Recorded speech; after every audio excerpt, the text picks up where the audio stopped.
Hi everyone. Today we're going to talk about brand and also branding activities.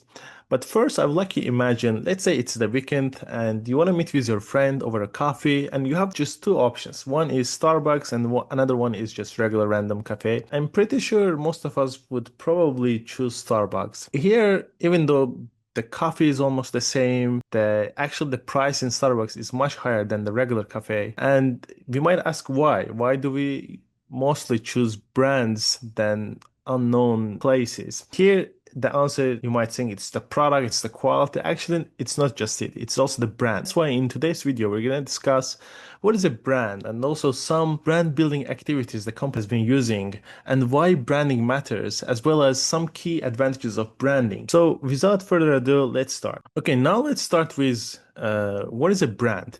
And some people think that brand is just a logo, but it's actually more than that. So I would like to start with brand definition by Dr. Philip Kotler. He's a marketing expert, or some people call him as a father of modern marketing.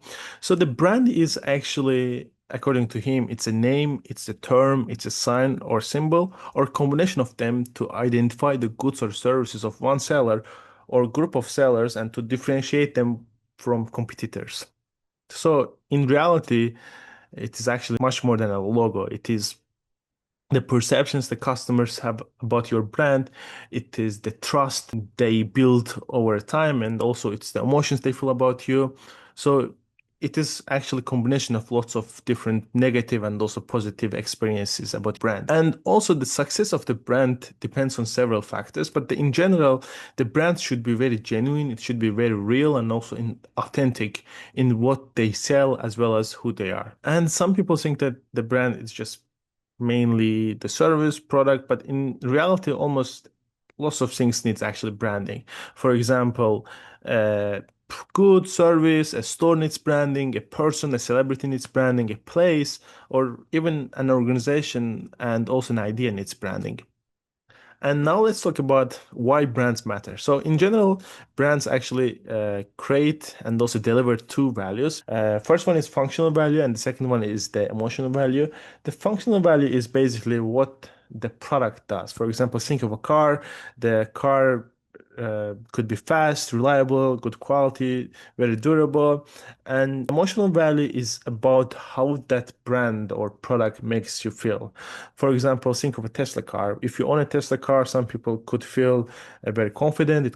They could feel very innovative. They could feel that they care about the environment. And beyond these benefits, brands also simplify our decision making and also reduce uncertainty. For example, when you want to purchase something in a shop, you probably choose something that you already know, you already have come across, and you already trust, because we don't have enough time to compare all these brands, products.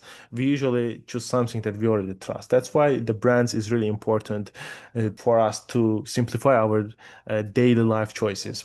And once these brands become stronger and stronger, they create actually a really good relationship with the customers, and these customers create some kind of attachment with this brand and they become very loyal to the brands. For example, think of a Nike product. Some people don't just buy these brands for their futures. There's also something about that brand that they want to feel and also uh, they want to become. And once they are happy with their purchases or the brand, they keep coming back and back. And they become very loyal to the brand, and that's how brand loyalty is created. They also recommend to their friends, family, and this is just creates bigger margins and also bigger financial returns.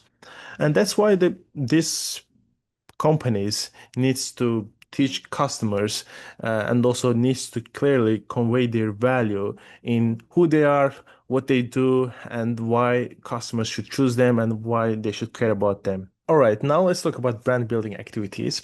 And I think this is one of the important parts. First, I'd like to start with holistic marketing. So, holistic marketing is actually a concept that covers and also focuses on entire customer experience rather than a few marketing campaigns or ads, because every interaction customer has with your brand actually changes and shapes their feelings, how they feel, and also how they view you as a brand.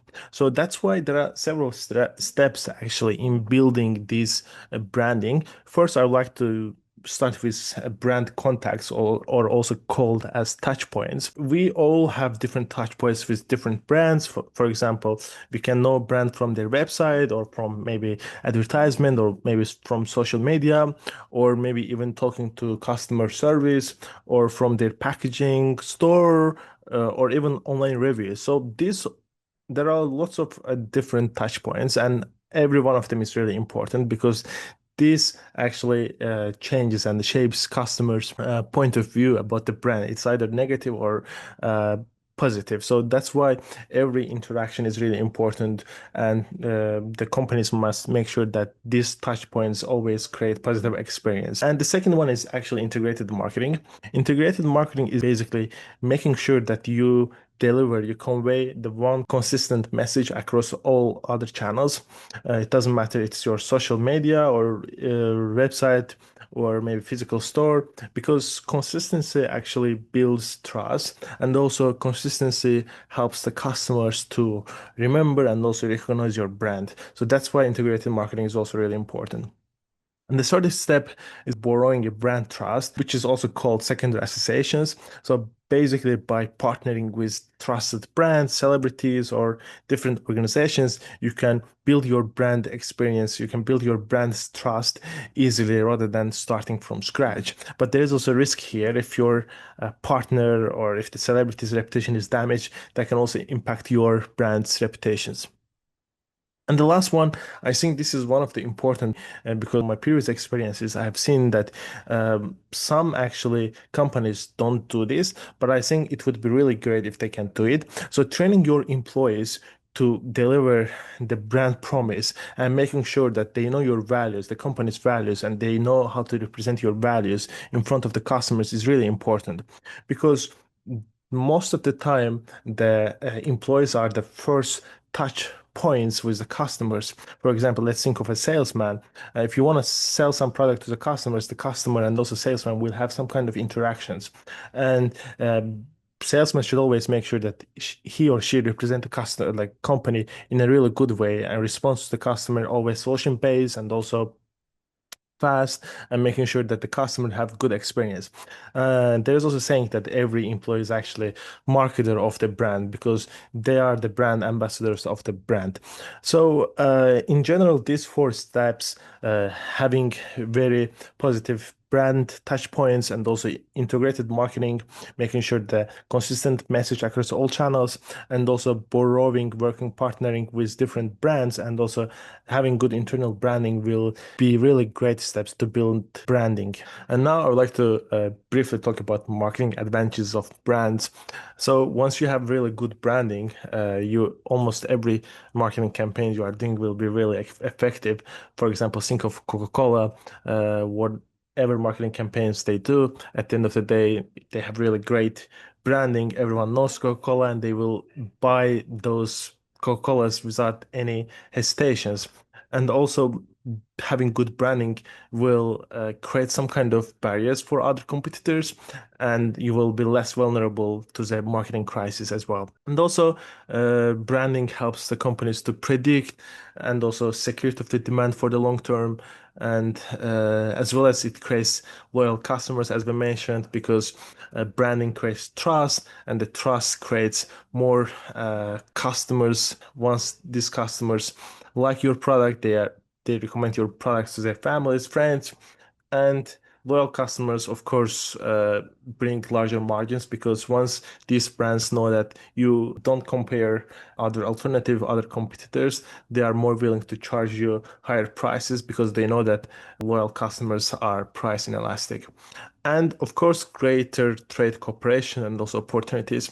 And of course, improved employee recruiting and also retentions. Once you have a strong, well-known brand, every other person wants to work for your company and also wants to stay in your company. And now at the end, I would like to just briefly mention some key takeaways from this presentation. So first of all, we know that is much more than a logo. Brands combine functional and also emotional values. Every customer interaction matters, and holistic marketing creates a strong and also very memorable brand. And strong brands create loyalty, and branding still remains one of the most important and also powerful competitive advantage in the business. Thank you all for your attention. Please let me know if you have any questions. Bye.